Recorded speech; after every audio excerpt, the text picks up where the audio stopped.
Hello investor, welcome back to my YouTube channel digital service. दोस्तों, इस video में आज हम डिस्कशन करने वाले हैं एक ऐसे स्टॉक्स के बारे में जिसने पिछले 5 दिन की ट्रेडिंग सेशन में करीब करीब 18 से 19% के पॉजिटिव रिटर्न बना कर अपने शेयर होल्डर्स को दिए हैं। कई सारे निवेशक इस स्टॉक को बाय करने की फिराक में हैं और लगातार बेसिस पर इस स्टॉक को बाय करना चाह रहे हैं। तो आज हम इस स्टॉक के बारे में टेक्निकल एनालिसिस करेंगे और साथ ही साथ कंपनी के कुछ पॉइंट्स हैं जो आपको यहाँ पर समझाने की कोशिश करेंगे। चैनल पर पहली बार आए हैं तो चैनल को सब्सक्राइब करना बिल्कुल ना भूलें। उसके पहले आप लोगों से कहना चाहता हूं कि वीडियो को प्लीज़ स्किप बिल्कुल ना करें, क्योंकि अगर आपने वीडियो को स्किप किया, सिर्फ नाम देख लिया, तो उससे हो सकता है आपका लॉस हो जाए। तो आप लोगों से निवेदन करूंगा कि वीडियो को बिना स्किप करे ही पूरा ज़रूर देखें। देखिए, कंपनी का नाम है यूनिकेम लैबोरेटरीज लिमिटेड। अब कंपनी का नाम जिस हिसाब से दिख रहा है लैबोरेटरीज, तो आप समझ सकते हैं कि फार्मास्यूटिकल कंपनी से भी एक स्टॉक बिलोंग करता है। कंपनी के पास अगर हम देखें तो एक जेनरिक फार्मास्यूटिकल्स बनाती है कंपनी। जेनरिक्स का आप लोगों ने सुना होगा कि जो भी मार्केट में पेटेंट दवाएं हैं जो कि बड़ी बड़ी ब्रांड्स बना रहे हैं, बॉट इंडिया, फाइजर, सिप्ला या अन्य जो भी फार्मास्यूटिकल्स की कंपनियां हैं। तो एक बार आपने एक शो देखा होगा आमिर खान जी का, सत्यमेव जयते। उस वक्त इसको काफ़ी हाईलाइट किया गया था जेनेरिक मेडिसिन को, क्योंकि ये काफ़ी कम दामों में मिल जाती हैं। सेम वही मेडिसिन होती हैं जो आप पैटेंट दवाएं, जो महंगी दामों पर आप लोग दवाएं लेते हैं, सेम ये जेनेरिक कंपनियां बनाती हैं। और हमारे जो प्रधानमंत्री हैं मिस्टर नरेंद्र मोदी जी, इन्होंने भी कई सारे मेडिकल स्टोर्स खोले हैं जहाँ पर जिनके पास थोड़ा सा पैसे की कमी है, उतना अपना इलाज करने में सक्षम नहीं हैं, तो वो लोग इस सुविधा का लाभ भी यहाँ पर उठा रहे हैं प्रधानमंत्री जन सेवा केंद्र के द्वारा। तो कंपनी इसके अलावा एपीआई का भी काम यहाँ पर करते हुए नज़र आ रही है।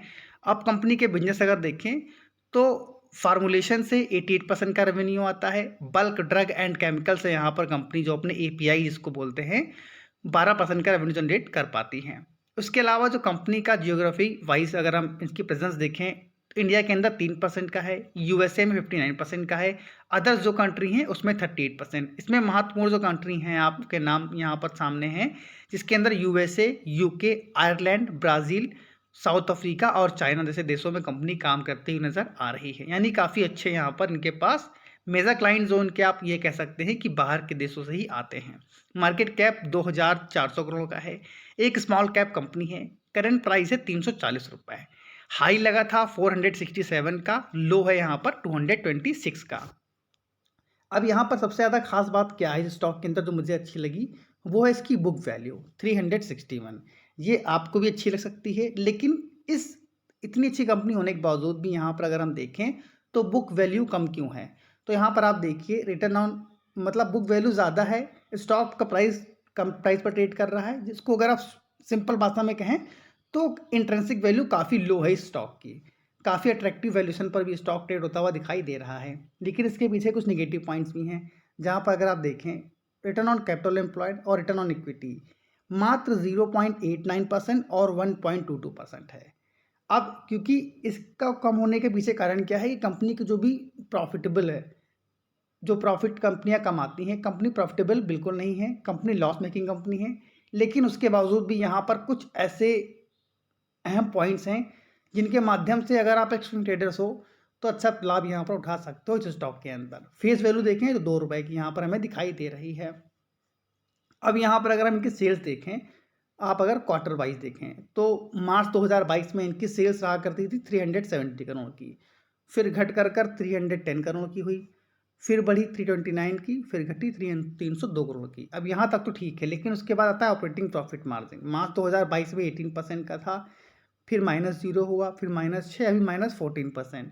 अब यहाँ पर देखिए कंपनी ने सेल्स तो किया, लेकिन क्योंकि यहाँ पर इनका जो ऑपरेटिंग प्रॉफिट मार्जिन है वो नेगेटिव में है, जिसकी वजह से इनका जो भी प्रॉफिट है वो हमको माइनस में जाता हुआ दिखाई दे रहा है। अगर आप यहाँ पर प्रॉफिट बिफोर टैक्स देखें तो मार्च 2022 में जहाँ कंपनी 58 करोड़ का प्रॉफिट जनरेट करने में सफल हुई थी, वहीं पर इस वक्त कंपनी का जो नेट प्रॉफिट है वो हमको माइनस में जाता हुआ दिखाई दे रहा है।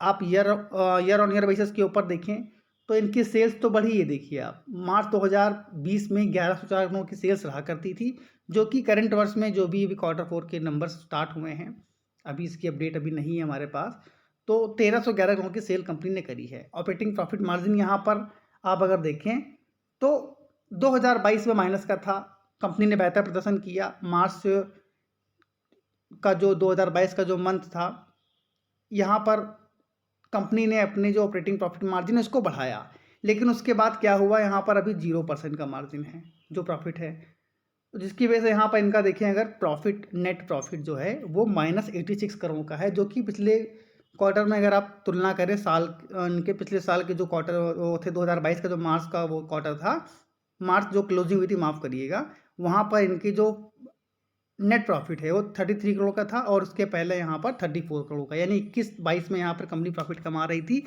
लेकिन अभी ऑपरेटिंग प्रॉफिट मार्जिन घटने की वजह से यहाँ पर इनको लॉस हुआ है। अब सिर्फ यही एक ऐसी कंपनी नहीं है, इसके अलावा IOCL देखें, जो काफ़ी अट्रैक्टिव कंपनी है, काफ़ी अच्छे प्रॉफिट भी कंपनी ने बना कर दी हैं, लेकिन उसके बावजूद भी कंपनी प्रॉफिट न कमाने के कारण यहाँ पर इनका स्टॉकों के प्राइस में भी काफ़ी ज़्यादा गिरावट हमें दिखाई दे रही है।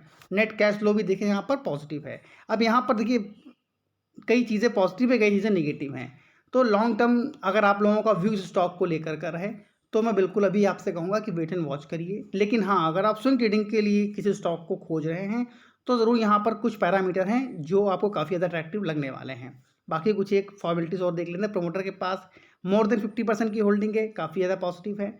FIIs के पास 1.56, DIIs के पास 8% की है, वहीं पर पब्लिक के पास 39% की होल्डिंग हमें दिखाई दे रही है।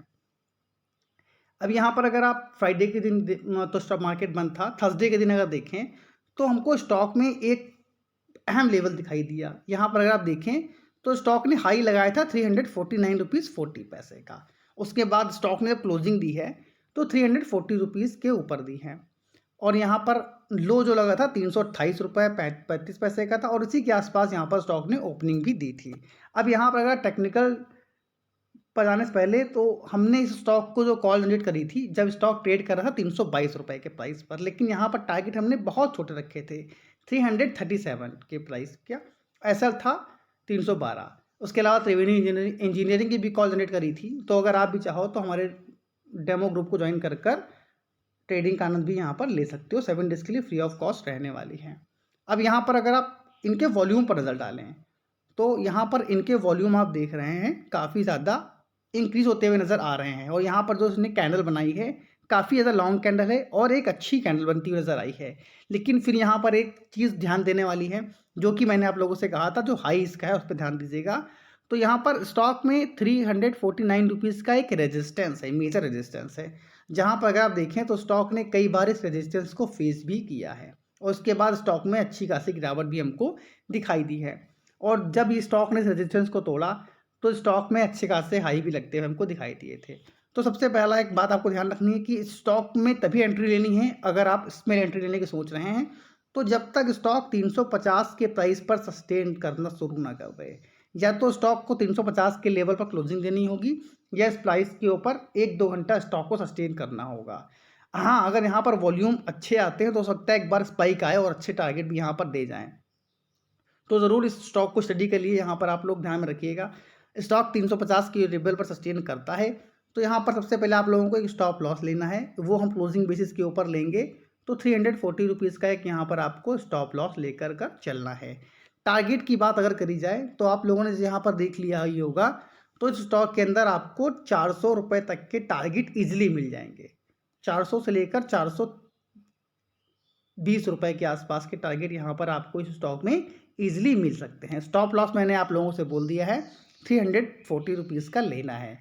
तो एक डिस्क्लेमर देना चाहता हूँ कि कोई भी निवेश करने से पहले आप खुद की रिसर्च अवश्य कर लें, क्योंकि हम लोग सेबी रजिस्टर्ड एडवाइज़र नहीं हैं, और अगर आप स्विंग ट्रेडिंग करते हैं तो स्टॉप लॉस लेकर ज़रूर चलें, ताकि आप एक ह्यूज लॉस से यहाँ पर बच सकें। तो क्योंकि रिस्क छोटा है, रिवार्ड काफ़ी बड़े हैं, इसलिए मैंने स्टॉक को यहाँ पर कवर किया है। आई होप आप लोगों के सारे डाउट्स इस स्टॉक को लेकर क्लियर हो गए होंगे। वीडियो पसंद आया हो तो वीडियो को दोस्तों के साथ शेयर करना और लाइक करना बिल्कुल ना भूलें। Thank you for watching this video. जय हिंद, जय भारत।